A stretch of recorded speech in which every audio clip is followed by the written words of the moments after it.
This is an emotional band with a beautiful, beautiful singer who I'm always in awe of. Sharon's voice. It is so ethereal, and it seems so technically proficient, yet she's never had a singing lesson apart from going to some choir and things like that. So she's self-taught, used to practice for like 4 hours a day, and it has paid off.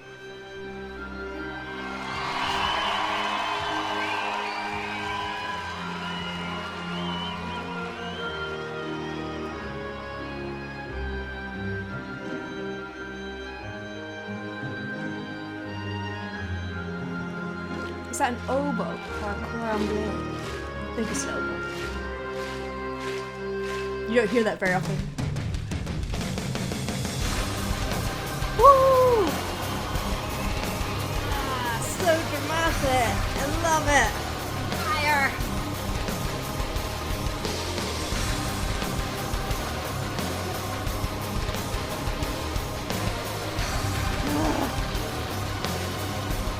Love it. Love the choir sounds as well.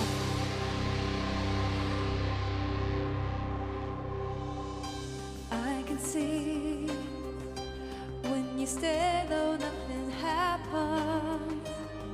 Does it feel right? It's so interesting because you have this heavy, heavy sound, and there's something so wonderful about having a light, ethereal vocal on top, and she really, really embodies that. It's so beautiful. It's almost always mixed, which is wonderful and kind of unusual because a lot of rock singers will go for a heavier sound or they'll go for a more classical sound. She kind of sits in this beautiful folky in between sort of place, and it works really, really beautifully well. She does some interesting things here, like singing on the more narrow vowels, that if it was on a more open vowel it might push it more towards a little bit more of a classical sound, but she's keeping it thinner and more contained, like you often hear in a lot of Nordic singing, for example. Late at night, things I thought I put behind me haunts my mind. I just know there's no escape now. Once it set its eyes on you, but I won't have to stare it in the eye. Stand my ground, I won't give in. So that's really interesting. Instead of stand my ground, she's not very heavy. Stand my ground. She's really head voice, pretty much. They're almost head voice. So she mixes quite low, brings a little bit of head resonance down, a little bit of, she's tilting her larynx, so a little bit of engagement there coming down into the lower range. And as she raises higher, instead of keeping that up, she kind of goes even more into that tilt, even more into her head voice. It keeps it so ethereal and light and beautiful. Now, should you practice for 4 hours a day? It's a contentious subject in the vocal coach world, and I will talk about this in a minute. Seamless transition though between registers.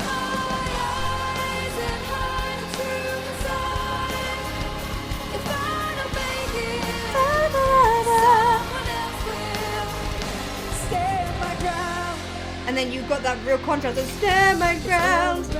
She's actually using a heavier mix there. Getting stronger, coming closer into my world.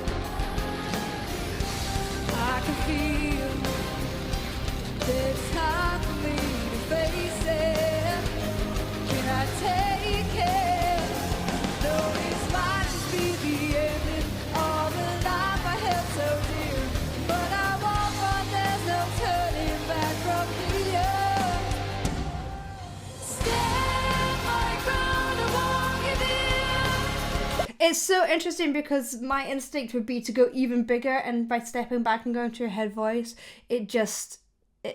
it's very her, and it really, really works with her voice.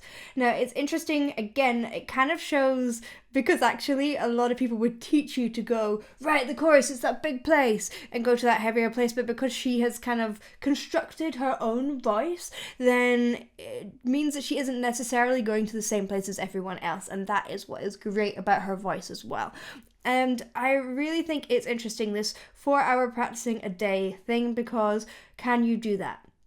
Yes, If you are someone who is able to really, really listen to their voice, she's definitely someone who can do that. Otherwise, she wouldn't have achieved the results that she has done. Most of my job as a vocal coach is helping you learn to understand your voice and to listen to your voice. And the more that you do, the more proficient you become.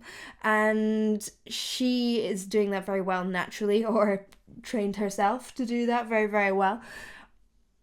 The difficulty comes in when your voice starts to get tired and then you just keep on overdoing it. Think of like if you're an athlete, you in your whole entire body. You can train for 4 hours a day doing your sport, of course, but if you train for 4 hours a day and then you start to get too tired and then you keep on pushing and pushing and doing 4 hours a day when your body is tired, then you make it worse. So your voice is no different than any other body part. You have to train consistently and often. Sometimes you can train for long periods of time. It's good, especially with vocals, to maybe do an hour max, take a break, come back, do another hour, rather than consistent. But treat it as something that needs rest as well. Like the rest of your body, like if you were growing your big biceps, then that healing, that building of muscle happens in the rest time, and the same thing is happening with your vocals and with the connections in your brain that's allowing you to remember and make everything that you've practiced muscle memory. That's happening in your brain, but you need to stop your brain being busy to allow it to kind of do that as well. And sleep, do a lot of sleep. I love sleeping. It's very good for singing.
Just makes you want to like float away. I'm just in my own little bubble, floating around in my brain.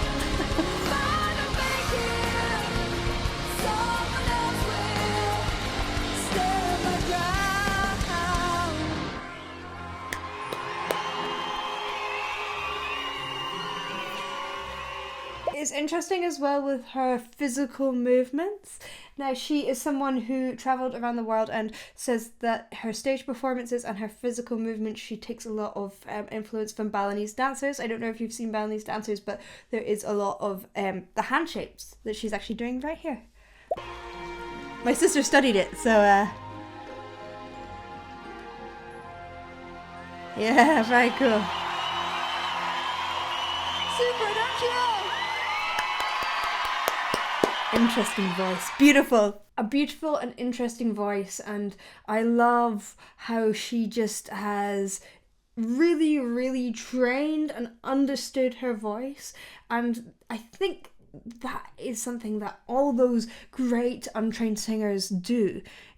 They're not trained, but they're practiced, and they listen to themselves and they listen to their bodies, and the results are always astounding. Thank you for watching. I hope you enjoyed. If you did, please do like and subscribe, and I will see you in the next one. Bye.